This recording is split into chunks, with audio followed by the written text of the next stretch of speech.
promesse biblique du jour.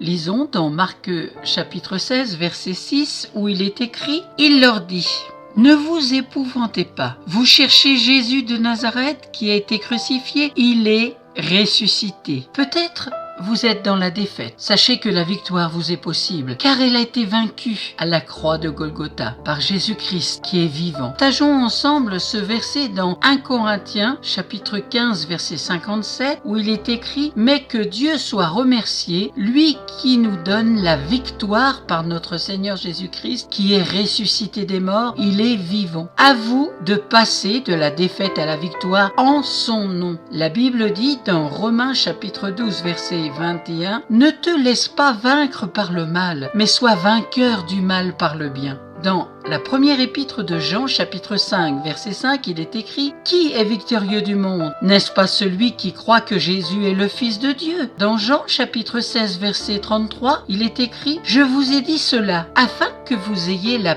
paix en moi. Vous aurez à souffrir dans le monde, mais prenez courage, moi j'ai vaincu le monde. » Dans la première épître de Jean, chapitre 5, verset 4, il est écrit « Puisque tout ce qui est né de Dieu remporte la victoire contre le monde. » Et la victoire qui a triomphé du monde, c'est notre foi. Relisons dans la parole de Dieu, c'est là où nous pouvons comprendre ce qu'est la vraie foi dans Hébreux chapitre 11 verset 1. Or la foi est une ferme assurance des choses qu'on espère, une démonstration de celles qu'on ne voit pas. Alors, passez de la défaite à la victoire en Jésus-Christ ressuscité. Dans Matthieu 28 verset 20, il est écrit « Et voici, je suis avec vous tous les jours jusqu'à la fin du monde. » Amen. Si vous ne possédez pas de Bible, n'hésitez pas à me contacter. Je vous en offrirai une. À bientôt.